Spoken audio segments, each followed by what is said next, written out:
김명식 거사님이라는 분은 오늘을 넘기지 못할 수도 있는 말 그대로 생사의 갈림길에 있는 중환자였습니다. 여러분, 중환자의 입장은 어떨까요, 과연? 우리는 멀쩡할 때는 별 생각을 다 합니다. 별 욕심을 다 가지고 집착도 하고 뭘 생각하고 이것도 해봐야지 저것도 해봐야지 이것도 생각해보고 저것도 생각하지만 내가 중병이 들어서 죽느냐 사느냐 할 때는 딱 한 가지 생각밖에 할 게 없습니다. 그렇지 않습니까? 내가 죽음에서 어떻게 하면 고칠 수 있는가?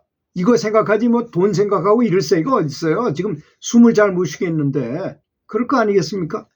의사조차도 고개를 저을 만큼 절망적인 상태였습니다. 그러나 기적처럼 그는 아침이 되자 조용히 눈을 떴어요.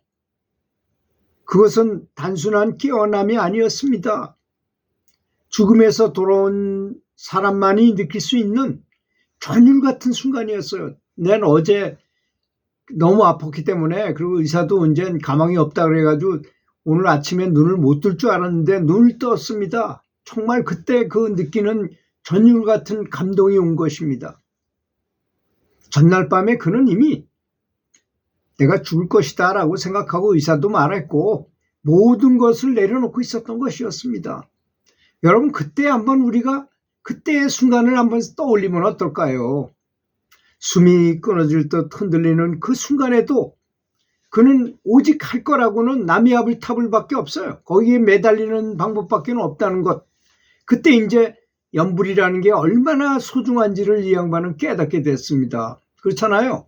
그전에는 뭐 약을 얼마나 먹을까, 뭐 운동을 얼마나 했으면 좋겠고, 영양을 얼마나 하고, 뭐 여기에 맞는 약이 뭐가 좋구니 무슨 소용이 있습니까? 죽어가는 판에. 그때는 아무것도 소용이 있는 게 없잖아요. 오직 남의 앞을 탑을 밖에는 부를 게 없더라는 것입니다. 죽음이 바로 코앞에 다가온 절대절명의 순간에 살아서도 죽어서도 이 연불 하나면 충분하다고 믿었던 것입니다. 그게 바로 믿음인 것입니다. 우리가 과연 연불에서 효염이 있고 없고 하는 차이는 바로 그런 거예요.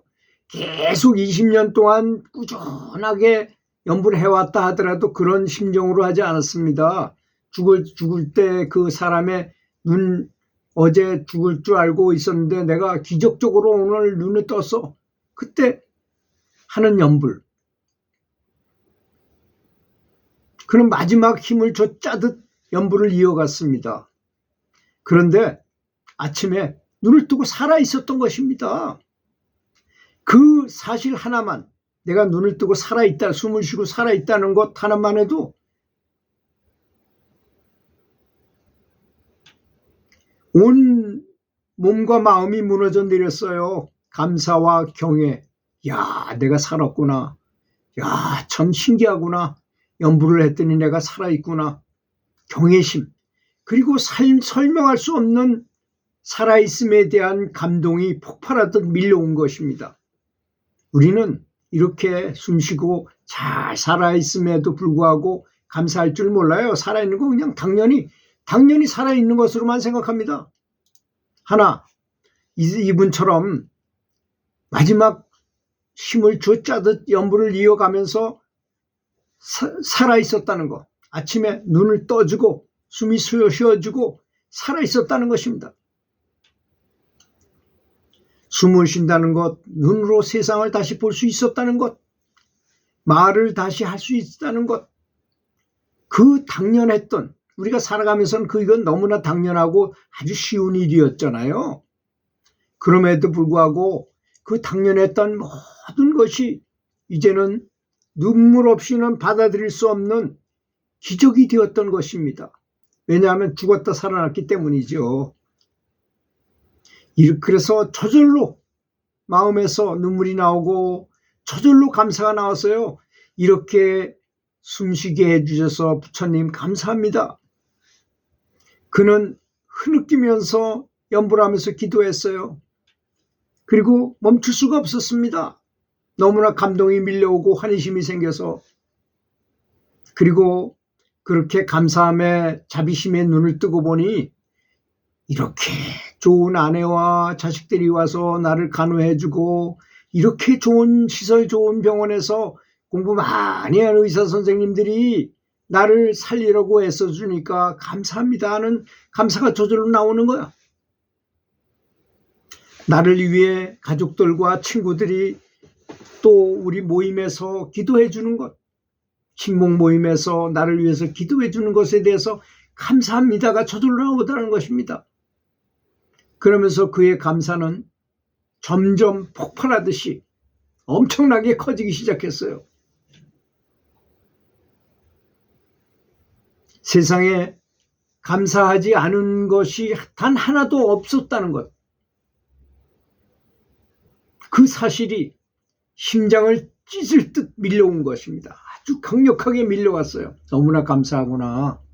야, 내가 세상에 빚을 많이 지면서 정말 감사하게도 살아왔었구나 하는 그 마음이 밀려왔던 것입니다. 그는 침상에 그대로 누운 채 목숨까지 바치겠다는 각오로 기도를 했습니다. 정말 감사함의 기도지요. 환희심의 기도를 한 것입니다. 눈물은 멈추지 않았고 오히려 더 뜨겁게 쏟아져 내렸어요. 그 순간 그의 마음속에는 오직 자비심만이 남았습니다. 사랑과 자비만 남았습니다. 두려움? 사라졌죠. 죽음? 죽는다는 것? 흔적도 없이 증발해버렸어요. 그 자리를 채운 것은 압도적인 너무나 강렬한 환희심이었습니다. 몸이 공중에 떠오르는 듯한 황홀감, 설명할 수 없는 큰 기쁨이 온 몸을 관통했습니다.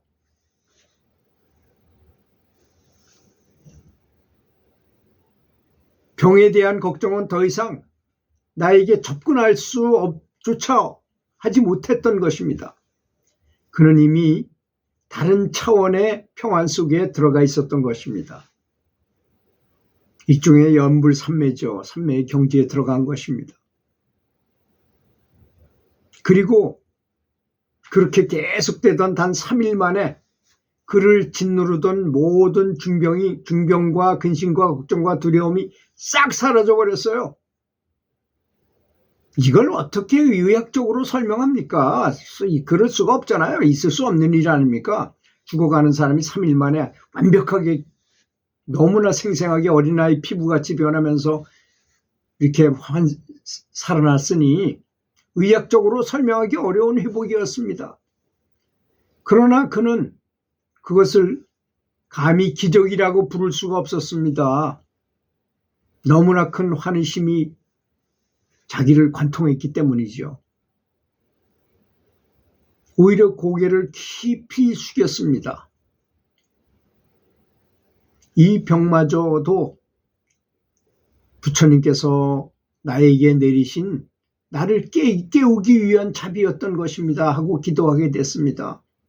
내가 만약에 이런 중병이 안 걸렸더라면 어떻게 감히 목숨을 바쳐가지고 연불할 수 있었을 것이며 이런 환희심의 경지를 깨달을 수 있었겠는가 하는 정말 마음속에서 우러나는 감사의 기도가 저절로 나오는 것이었습니다. 그는 알게 되었습니다. 연불이 단순한 기도가 아니라 영혼을 흔드는 힘이었다는 것을 알게 된 것입니다. 연불은 단순한 기도가 아니라 영혼을 뒤흔드는 너무나 큰 힘이었다는 것을 그때서야 알게 된 것입니다. 우리가 연불을 해가지고 큰 효험을 못 보는 이유는 제가 늘 말씀드린 것과 마찬가지로 난로 위에 큰 주전자에 물을 가득 부어가지고 얹어놨어요. 아니 그게 시절 인연이라는 게 있잖아요. 그게 끓으려면 불을 계속 지피면서 굉장히 오랜 시간이 가야만 그 주전자가 끓지 않습니까? 우리 몸은 가득 차 있잖아요. 뭔가로. 그죠? 거기에 영원히 불성이라는 부처가 우리 마음속에 있는 것이잖아요.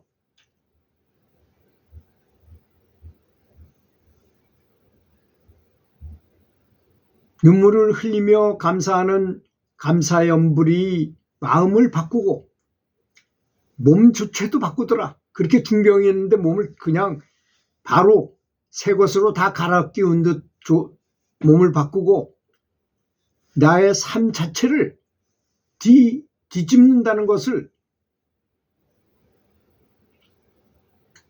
그리고 지금도 그는 연불을 할 때마다 환희심의 눈물을 흘립니다.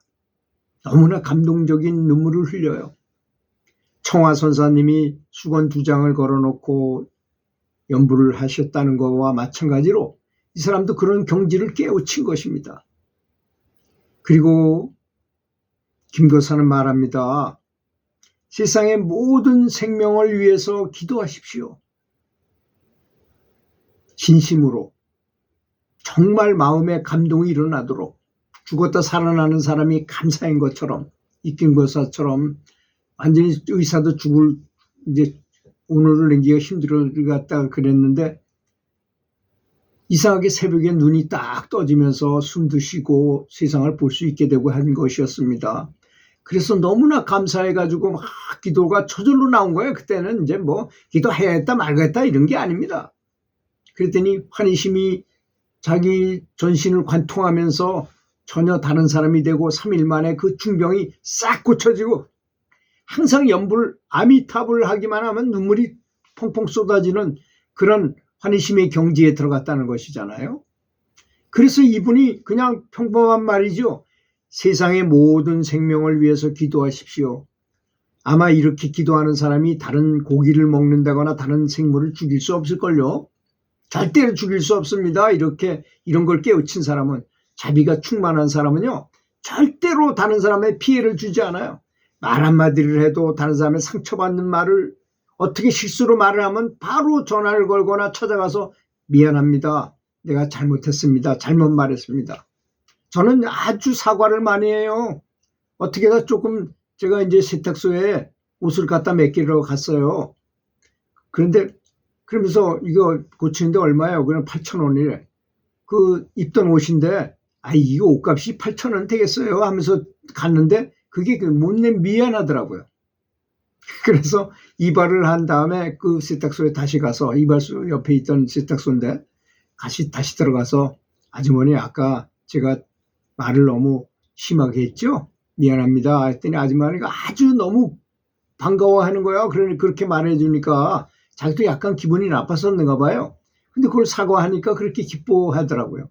그리고 아주 다음날 그 옷을 찾으러 갔더니 너무나 정성스럽게 잘 만들어 놓으셨어요. 그런 것 아니겠습니까?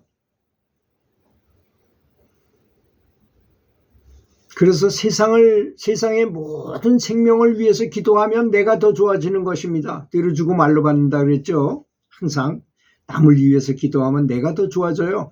남을 미워하고 증오하면 내가 먼저 망가지고, 남이 잘 되기를 바라고 남이 잘 되도록 기도하고 잘 되기는 거를 염불해서 잘 되도록 하게 되면 나부터 좋아집니다. 그게 무려 10배로 더 좋아져요. 내가 한 것보다 더 많이 온다는 것입니다. 배보다 배꼽이 더 크다는 것, 바로 그런 뜻입니다.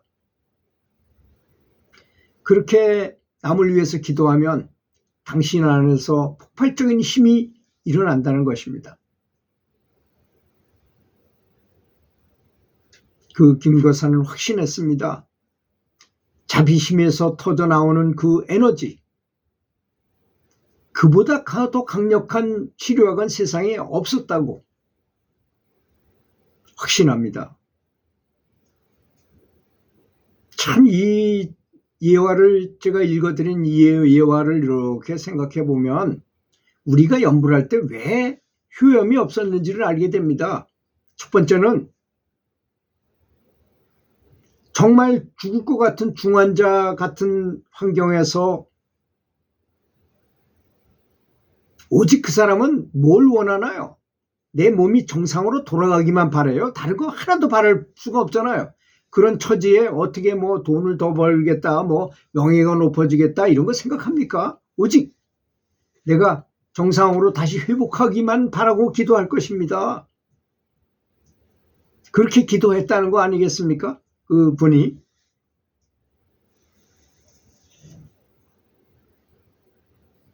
그랬더니 그리고 아침에 일어나서 죽을 줄 알았던 자신이 눈뜨고 살아나게 됐습니다. 그랬더니 너무나 감사한 거야. 어제 죽었어야 될 사람이 오늘도 살아있다는 것. 그래서 제가 늘 말씀드렸잖아요. 부처님께서 이 사람을 정말로 살려주겠다고 하면 중병을 내린다거나 사업을 폭삭망하게 한다거나 너무나 큰 시련을 줍니다. 그 사람에게.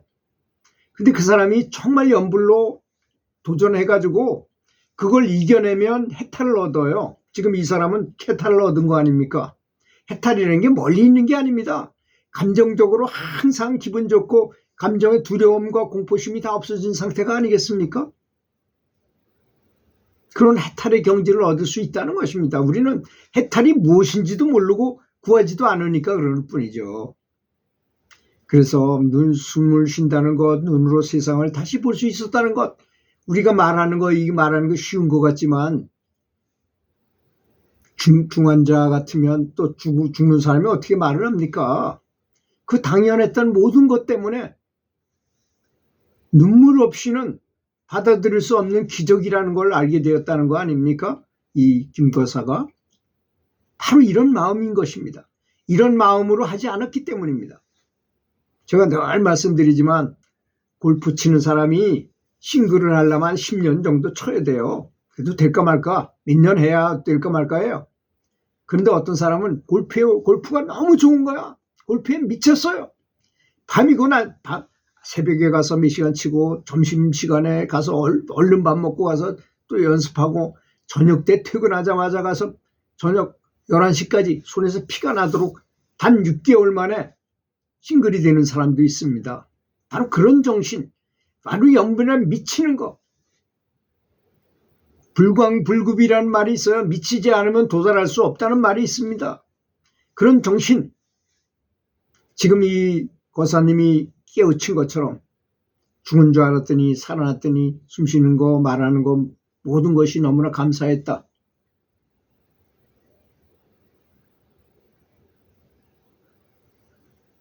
그리고 목숨까지 바치겠다는 각오로 기도했다는 것.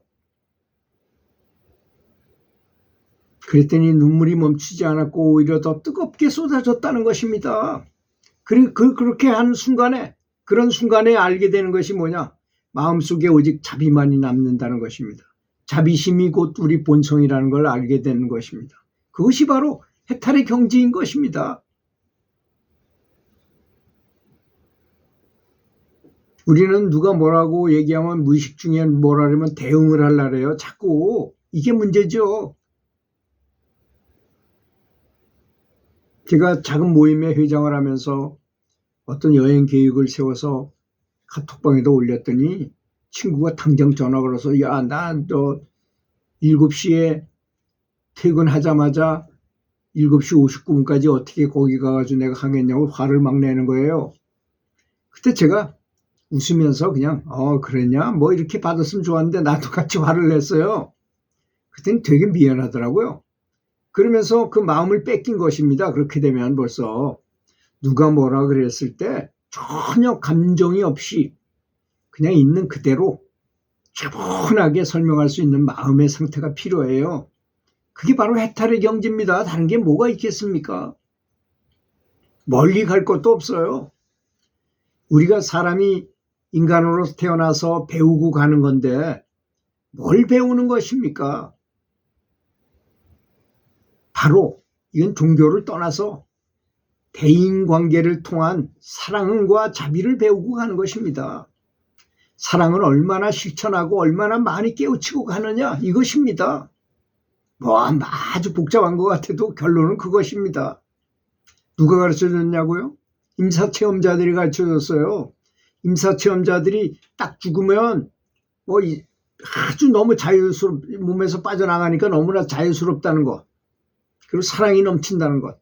두 번째는 빛의 터널이 쫙 생겨가지고 거기를 초광속으로 가가지고 끝에 가면 하얀 둥근 신이 나타난답니다.